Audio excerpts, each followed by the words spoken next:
नमस्कार, news India देख रहे हैं और आपके साथ मैं हूं सुरभि तिवारी। संसद के मानसून सत्र का आज 7वां दिन है। आज लोकसभा में लगातार दूसरे दिन ऑपरेशन सिंदूर पर बहस होगी। प्रधानमंत्री नरेंद्र मोदी से लेकर राहुल गांधी, अखिलेश यादव लोकसभा में अपनी बात रखेंगे। दोपहर 12 बजे गृह मंत्री अमित शाह लोकसभा में विपक्ष के सवालों का जवाब देंगे। वहीं राज्यसभा में ऑपरेशन सिंदूर पर बहस की शुरुआत होगी। प्रधानमंत्री नरेंद्र मोदी शाम को समापन भाषण देंगे। इससे पहले ऑपरेशन सिंदूर पर लोकसभा में रक्षा मंत्री राजनाथ सिंह ने बहस की शुरुआत की थी। इस दौरान उन्होंने कहा कि ऑपरेशन सिंदूर केवल सैनिक कार्रवाई नहीं की, बल्कि आतंकवाद के खिलाफ हमारी नीति का निर्णायक संदेश था। ऑपरेशन सिंदूर में आतंकियों और उनके ठिकानों को ज्यादा नुकसान पहुंचे और इसमें पाकिस्तान के आम नागरिकों को कोई नुकसान भी ना हो। कुल मिलाकर भारत की अटैक नपा तुला और संतुलित रहा। विदेश मंत्री एस जयशंकर तो कई बार ट्रंप के सीज फायर कराने के दावे को सिरे से खारिज भी करते रहे, लेकिन पहली बार उन्होंने लोकसभा में ट्रंप के दावों की हवा निकाल दी। दो टूक बताया कि सीज फायर को लेकर पाकिस्तान की ओर से पहल की गई थी और इसमें किसी तीसरे देश की कोई भूमिका नहीं थी।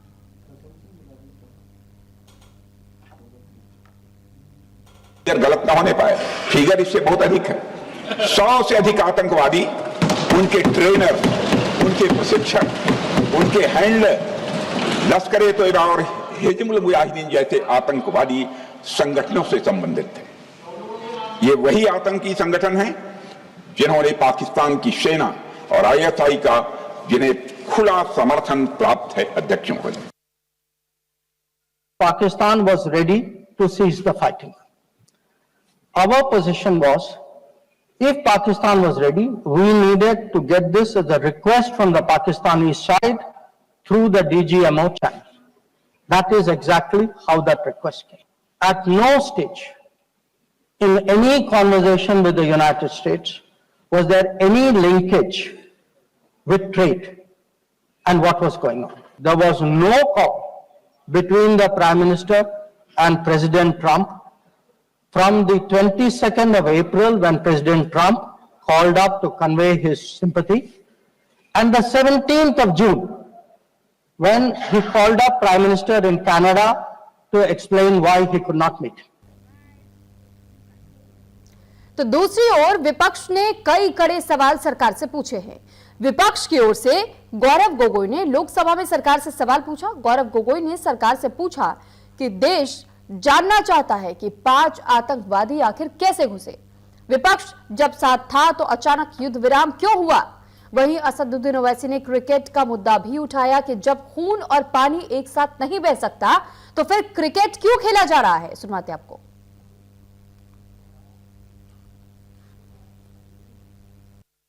अपेक्षा बहुत की थी कि पहलगाम का उजागर होगा। आदरणीय गृह मंत्री नैतिक जिम्मेवारी लेंगे, राष्ट्रीय सुरक्षा सलाहकार नैतिक जिम्मेवारी लेंगे और प्रधानमंत्री मोदी जी कहेंगे क्यों उन्होंने ऑपरेशन सिंदूर, जो अंतिम अंजाम था, हमें तो मीडिया में सुनते हुए ऐसा लगा कि हम कराची में उठेंगे, लेकिन पता चला कि नहीं, कहीं ना कहीं हमारे पैर डगमगा गए और जो अंतिम परिणाम था उससे पीछे हम हट गए।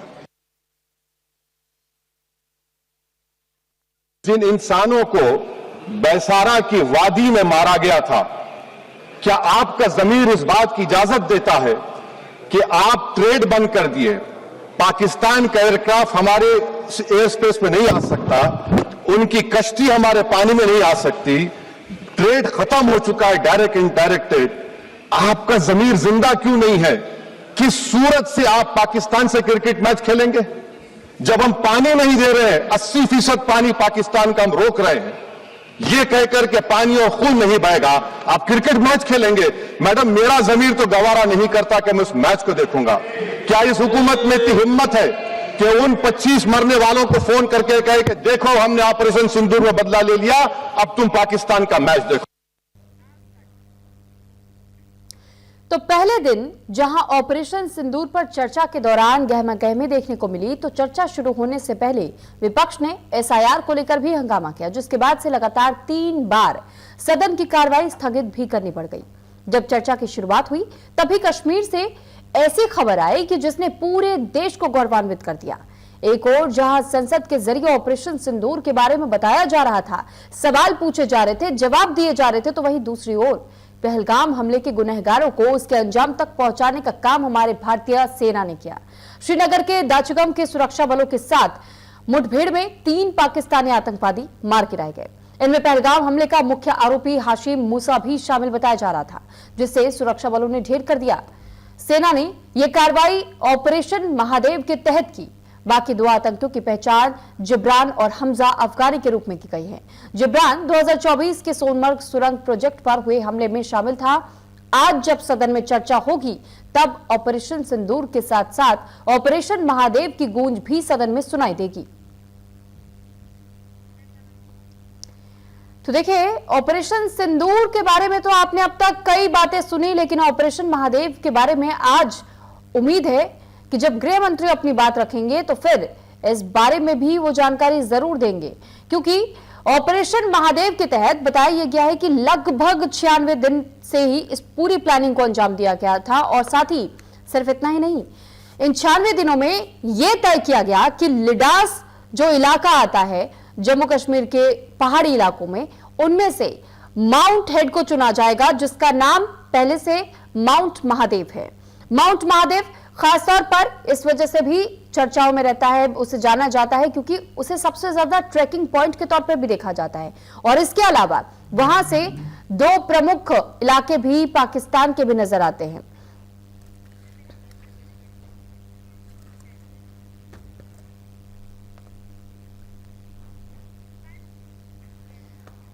और इसी के साथ अब हमारे साथ चर्चा करने के लिए बेहद खास मेहमान जुड़ चुके हैं। सबसे पहले मैं मेहमानों का आपसे तारुफ करवा देती हूँ। मनीष पांडे जी हमारे साथ प्रवक्ता बीजेपी से जुड़े हुए हैं, बहुत स्वागत है सर आपका। अंश वत्स जी प्रवक्ता है कांग्रेस से हमारे साथ जुड़े हुए हैं, सर आपका भी बहुत स्वागत है न्यूज इंडिया पर। प्रोफेसर विपुल सुनील जी राजनीतिक विश्लेषक है, और एसके ग्रेवाल जी रिटायर्ड एडमिरल डिफेंस एक्सपर्ट है हमारे साथ, बहुत स्वागत है सर आप सभी का न्यूज इंडिया पर। सबसे पहले मैं बीजेपी प्रवक्ता का रुख करना चाहूंगी। मनीष पांडे जी, सदन में तो हम चर्चा अब तक देख रहे हैं, विपक्षी दल अब तक तो सवाल आप लोगों से पूछ रहे थे और अभी भी पूछे जा रहे हैं, लेकिन इस बीच ऑपरेशन महादेव को अंजाम दिया गया। उम्मीद कर सकते हैं कि आज गृह मंत्री या फिर प्रधानमंत्री की तरफ से ऑपरेशन महादेव के बारे में भी जानकारी दे सदन के भीतर। देखिए, हम सभी को पता है कि हमारी देश की सेना इतना विषम परिस्थितियों में रात दिन अपने जान की बाजी लगाकर उन दुर्गम क्षेत्रों में देश की सुरक्षा के लिए हमेशा तैनात रहती है, और उसका पहला प्राथमिकता होता है बेस्ट परफॉर्मेंस का। लेकिन अफसोस ये होता है जब उसके ऊपर सवाल खड़े किए जाते, कहां छुप गए, कहां चले गए, कहां क्यों नहीं पकड़े गए। देखिए, इससे बचना चाहिए। कल बहुत अच्छा राजनाथ सिंह जी ने एक विषय रखा था, इस देश का विपक्ष यह नहीं पूछा कि हमने पाकिस्तान को कितना नुकसान किया, पाकिस्तान के कितने हवाई जहाज मार गिराए, पाकिस्तान के कितने रनवे हमने बर्बाद कर दिए। ये नहीं पूछा हमारे क्या नुकसान हुए। इसको लेकर, इस विषय को लेकर विपक्ष जो है संसद में विशेष रूप से चर्चा की मांग करके और उसके बाद प्रोपगंडा करने की कोशिश कर। देखिए, हमको तो पाकिस्तान से सीखना चाहिए इस देश के विपक्ष को। पूरी दुनिया ने देखा उसके आपको उसकी तस्वीर आई है कि कैसे पाकिस्तान का एक एक ठिकाना नष्ट हुआ और उसको भारतीय सेना ने मार के गिराया। उसके बावजूद पाकिस्तान के लोग जश्न मना रहे थे, विजय जुलूस निकाल रहे थे अपने देश की प्रतिष्ठा के लिए, अपने लोगों को यह बताने के लिए कि नहीं हम तो बहुत जीत गए। सर, सवाल ऑपरेशन सिंदूर पर नहीं उठाया जा रहा है ना सर, सवाल तो विपक्षी दलों की ओर से इस बात पर उठाया जा रहा है कि ऑपरेशन सिंदूर के लिए तो पूरा विपक्षी दल आप लोगों के साथ खड़ा था, लेकिन सीज फायर की जरूरत क्या पड़ गई। ऊपर से ट्रंप बार बार कह देते हैं, जयशंकर को हमने सुना सदन के भीतर उन्होंने कहा है कि किसी तीसरे देश का कोई योगदान इसमें नहीं है सीज फायर को लेकर के। पहले पाकिस्तान की ओर से अप्रोच किया गया, लेकिन असदुद्दीन ओवैसी हो, गौरव गोगोई हो, मल्लिकार्जुन खड़गे हो, राहुल गांधी हो, हर कोई तो यही सवाल पूछ रहा है ना सर कि आखिर सीज फायर की जरूरत पड़ी क्यों, पाकिस्तान की बात मानी क्यों गई? क्योंकि पाकिस्तान को तो हर कोई जानता है कि अपनी बात से बार बार पलटता रहा है, वो बार बार दोस्ती का हाथ आगे बढ़ा के पीठ पे खंजर देने का काम करता है। देखिए, मैंने क्या कहा, मैंने वही बात कहा जो बातें कल सदन में जवाब के रूप में सामने आई है।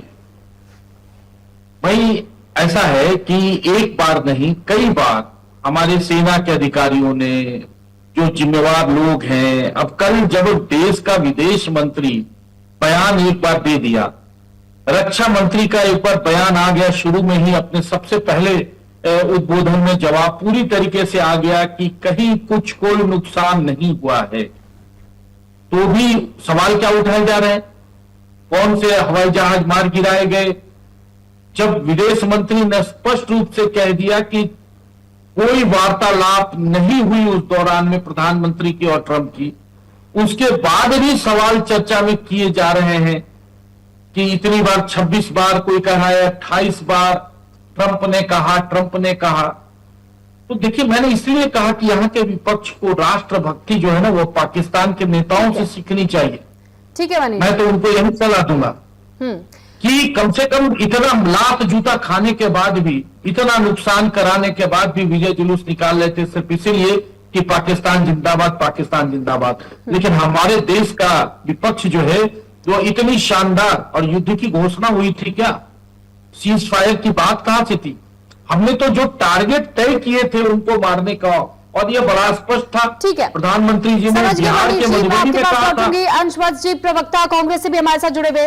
अंश जी, आपने सुन लिया बीजेपी प्रवक्ता को। मनीष जी तो साफ तौर पर ये कह रहे हैं कि सदन में भी कह दी गई है ये बात, तो फिर ना तो ट्रंप वाला मुद्दा उठाया जाना चाहिए, ना ही ये सवाल पूछा जाना चाहिए कि कितने प्लेन्स गिरे, कितने फाइटर जेट्स गिरे, क्योंकि सबसे बड़ा सवाल तो यह है कि भारत ने वाकई अपनी उस शक्ति को दिखा दिया है दुश्मन देश को कि किस तरीके से अगर घुसपैठ की दोबारा कोशिश होती है, कि कोई आतंकी हमला करने की कोशिश होती है, तो मुंह तोड़ जवाब देने के लिए भारत अपने आप में पूरी तरह सक्षम है। देखिए, मैं एक बात यहाँ पे कहना चाहता हूं, पूरा विपक्ष जब इस देश की सरकार के साथ था, इस देश की सैन्य शक्ति के साथ था, पूरा देश बल की था, तो ये सवाल पूछा जाएगा कि किन शर्तों पे सीज फायर किया गया था। ये सवाल पूछा जाएगा। मैंने कल सभी का भाषण सुना लोकसभा में, चाहे वो इंडिया गठबंधन के हो या फिर एनडीए के हो, मैंने सभी का भाषण सुना। फिर चाहे वो बात तो लल्लन सिंह जी की, जिन्होंने कहा कि आतंकवादी जो थे वो शहीद हो गए, मसूद अजहर साहब कह दिया था, या फिर वो सांभवी जी का मैंने भाषण सुना जिसमें उन्होंने कहा कि 2001 पे जो पार्लियामेंट में हमला हुआ था उसमें उनको पता ही नहीं चला कि वो कांग्रेस को कोसने आई थी, लेकिन कोसने कोसने वो भारतीय जनता पार्टी को कटघरे में खड़े करके चली गई। मैंने तेजस्वी सूर्या जी का भी कल का भाषण सुना जिसमें उन्होंने कहा कि 2014 से पहले तो भैया सेना को कभी खुली छूट नहीं दी जाती थी, उनको कभी इंडोर्स नहीं किया जाता था, और इस बीच में उन्होंने इस देश की सैन्य शक्ति को अपमानित करके चले गए, जिन्होंने शहादत दी थी तमाम युद्ध के दौरान पे। भारत का परचम उन्होंने मजबूती से लड़ा और तमाम युद्ध में जो हमने जीत हासिल की थी उसी को वो नकार के चले गए। या फिर राजनाथ जी के मैंने भाषण को सुना जिसमें उन्होंने कहा कि ये लड़ाई ना ही तो युद्ध के लिए थी और ना ही टेरिटरी के लिए थी। तो हम ये पूछना चाहते हैं कि जब ये लड़ाई और ना ही युद्ध के लिए थी ना ही टेरिटरी के लिए थी, तो आप जो कहते थे कि मोदी जी को आप तीसरा कार्यकाल दे दीजिए, 6 महीने के अंदर पीओके भारत का हिस्सा होगा, तो आज जब समय था तो आपने पीओके क्यों नहीं लिया? आज हम ये सवाल पूछेंगे, तो आप पीओके के लिए आप अलग से युद्ध करेंगे क्या? ये सवाल पूछेंगे। आज मौका था, दस्तूर था, सब कुछ था, तो आपने पीओके क्यों नहीं लिया? आज कहते कि ये युद्ध के लिए नहीं था ये लड़ाई, तो हम पूछना चाहते हैं क्यों नहीं था? होना चाहिए था ये युद्ध के लिए। पाकिस्तान को उसकी अकड़ सिखानी पड़ेगी, उसको अकड़ उसकी सीधी करनी पड़ेगी हमें, किस प्रकार से वो बार बार हमला करता है। उरी हुआ आपके समय पे पुलवामा हुआ, आपके समय पे पहलगाम हुआ। पाकिस्तान बाज नहीं आ रहा तो उसको सबक सिखाना पड़ेगा। तो ये युद्ध के लिए क्यों नहीं था? ये सवाल विपक्ष आज पूछ रहा है। कल मैंने गौरव गोगोई जी की बात को सुना और मैंने विपक्ष के सभी जो नेता थे उन सबकी बात को सुना, जिस मजबूती से सभी ने राष्ट्र हित को आगे रखते हुए और हम सब ने अपनी बात को रखी है। मैंने सब पूरे देश ने देखा है हमने लेकिन एक सवाल यहाँ पे पूछ रहे हैं, यहाँ पे हमने सरकार का वक्तव्य को सुना और यहाँ पे बीजेपी के प्रवक्ता की मैंने बात को सुना।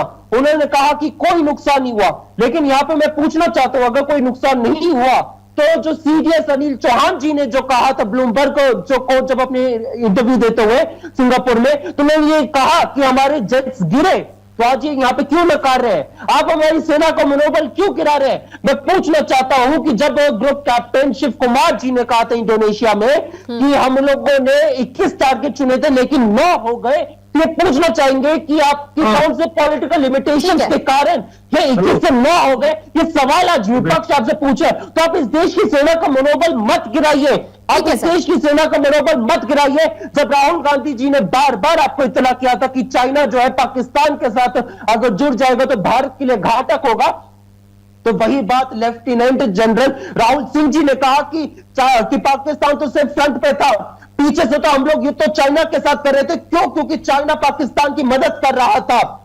यहाँ पे आप यहाँ पे कह रहे हैं कि भैया राष्ट्रभक्ति का पाठ जो है पाकिस्तान से सीखना चाहिए विपक्ष को। मैं पूछना चाहूंगा, अगर 26/11 के समय पर मोदी जी मुंबई जाके प्रेस वार्ता करते हैं, क्या वो इस राष्ट्रभक्ति का पाठ नहीं सीख कर आए थे? चलिए ठीक तो है मोदी जी और भारतीय जनता पार्टी राष्ट्रभक्ति का पाठ नहीं बिल्कुल सीख रही विस्तार थी। से इस पर बातचीत करेंगे, आपको मैं पूरा मौका दूंगी, लेकिन पहले कुछ रिएक्शंस भी तो हम ले लें, सबसे एक एक छोटा रिएक्शन ले लेते, उसके बाद हम चर्चा पर आगे बढ़ेंगे।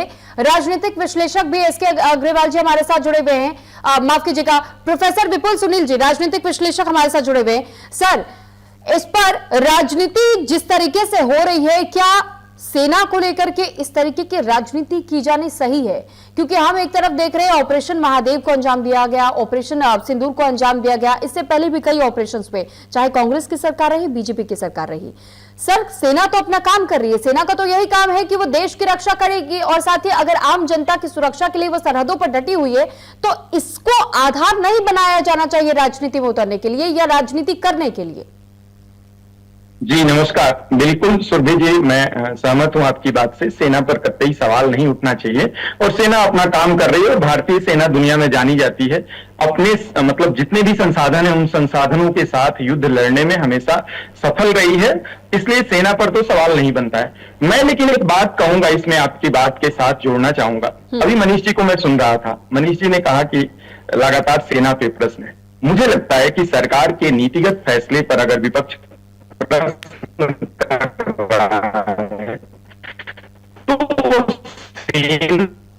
सर माफी के साथ आपको मैं यहाँ रोक रही हूँ क्योंकि सर आपके ऑडियो में कुछ सर टेक्निकल फॉल्ट है। मैं आपसे नेटवर्क जोन नहीं कर रहा है, सर दोबारा कनेक्ट करिए।